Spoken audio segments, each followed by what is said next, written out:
non dribblare perché si rallenta il gioco, mentre invece con dei passaggi lunghi in profondità, sempre verso la porta avversaria, potevano essere dei passaggi che con un attaccante veloce potevano essere sfruttati fino in porta. Politics and nationalist sentiments ensured that club football maintained a high profile in Central Europe during the 1930s. Prague, by then one of Europe's most fashionable capitals, remained a favoured destination as clubs competed for the best players on the continent. In 1938, thanks to the signing of Pepi Bican from Rapid Vienna, Slavia Prague won the Mitropa Cup.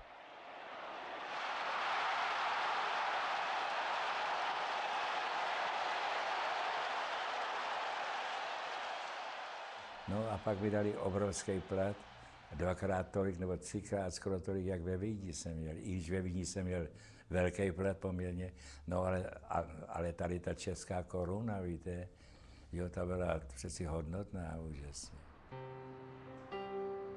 The last chapter in the evolving story of football during the interwar years was written in France, at the finals of the 1938 World Cup. Absent again were England and Uruguay, along with the Austrians, whose players now represented Germany after the Anschluss of earlier in the year. With the death of Chapman in 1934 and Meisel in 1937, Pozzo was the undisputed master of European football. He could virtually do as he pleased. In più voleva sapere i fatti loro. Dice: io mando in campo uno che sta litigando con la moglie, io lo voglio sapere, perché se quello non è a posto di testa io non lo faccio giocare. Chi ha dei problemi di famiglia me lo dica, io voglio leggere la vostra posta. Come in guerra, no? Quando c'è la censura, io voglio leggere la vostra posta. I giocatori, sì, accettavano l'idea. Con questa tecnica, curatore d'anime lo chiamavano, no? I giocatori. Con questa tecnica è arrivato ad avere una squadra assolutamente compatta, rendere tutti amici uno degli altri. Difatti c'è stato qualche giocatore che non ha giocato in nazionale perché c'era posto, perché aveva fatto qualche cosa che non andava, o era venuto a conoscenza lui di qualche cosa che non aveva, magari si era alzato di notte perché aveva adocchiato qualche signora o signorina nell'albergo. Noi eravamo come dei prigionieri. Bei tempi. Italy reached the final where they faced Hungary. Having beaten the Czechs in the 1934 final and the Austrians in the 1936 Olympic final, here was a chance to vanquish the Danubian school, though they had to face a hostile reception from émigré Italians who had fled Mussolini's regime.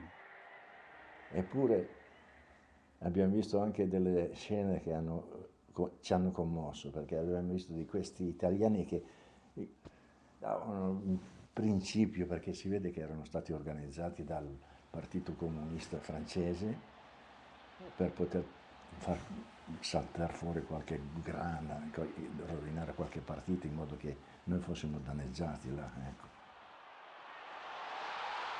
This was a much more polished Italian team than in 1934.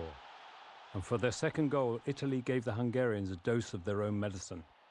Miazza passing when it was easier to score before Piola finished it off. 3 major finals in the 1930s. 3 opponents from the Danubian school, and the Italians had beaten them all. Gli italiani, qualcuno, come ho visto io, che dopo piangeva, perché abbiamo vinto il campionato del mondo. Ma prima ci dicevano di tutti i colori, ce ne dicevano quando eravamo per la strada, che andavamo a fare delle passeggiate così, tanto. Miazza received the cup for Italy. Pozzo had achieved something no coach had managed to do before or has done since: lead a team to 2 World Cup victories.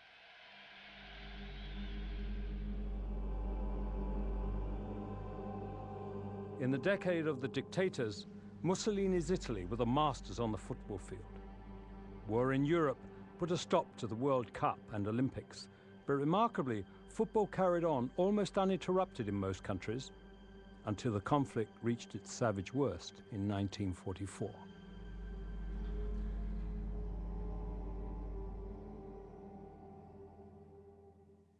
If one thing had rankled the Italians in the 1930s, it was their inability to beat the English in the 3 matches they played. So when the England team arrived in Turin in May 1948, it was a chance for the Italians to see to some unfinished business. I felt that we probably had one of the strongest squads that England have had for a great number of years, and straight after the war, when people like Tommy Lawton, Ray Carter, Wilf Mannion and Stan Matthews, Tommy Lawton were playing, and the team more or less selected itself. At the age of 62, Pozzo was taking charge of his 95th and last international. Based on the remarkable Torino team that perished in a plane crash a year later, this was a talented Italian team, and they were still world champions.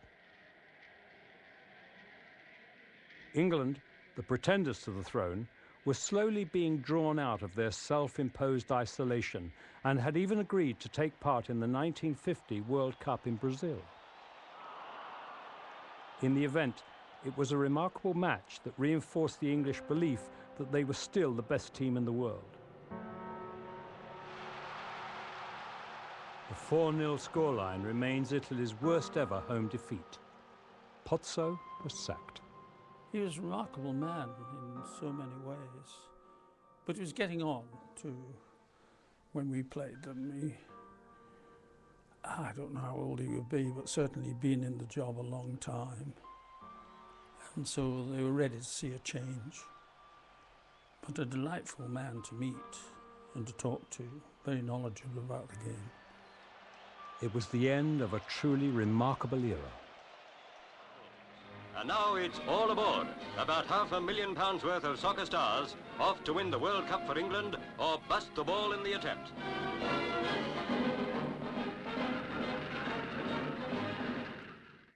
England's first World Cup adventure was an unmitigated disaster. Far from winning it, they didn't even get past the first round. Winterbottom may have been England's first coach, but his role was limited. When I looked upon those games, I thought, how stupid we are. It's typical, we're isolationists in every way. We don't see the need for preparation. Whether it was lack of preparation, bad luck, or just the skill of the Americans, the disaster of the 1-0 defeat against the United States was seen as symbolic by the rest of the world, but only as an aberration by the English. It was just one of those games that when you play, and you could play them 99 times out of 100 and you know, probably win by 4 or 5 goals. I think we hit the woodwork on 4 or 5 instances in that particular game, and it was one of those games, the longer the game went, you weren't going to win it.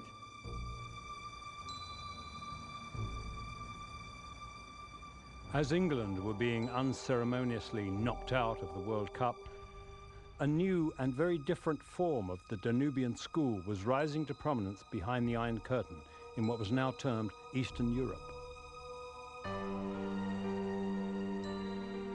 Based around the players of the army side Honved, the legend of the Hungarian Arancsapat, or Golden Team, was beginning to take shape. At first, the Arancsapat were viewed with some suspicion in Western Europe. After all, they were communist and soldiers to boot.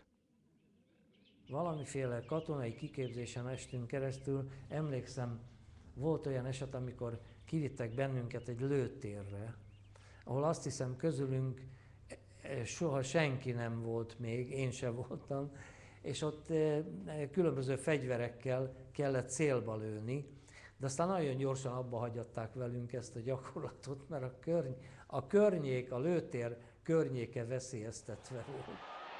The first signs that the Hungarians were developing into a formidable team became apparent to the West during the 1952 Helsinki Olympics. In the final, they met Yugoslavia, and although the professional nations of the West were barred from sending their strongest teams, the manner in which the Hungarians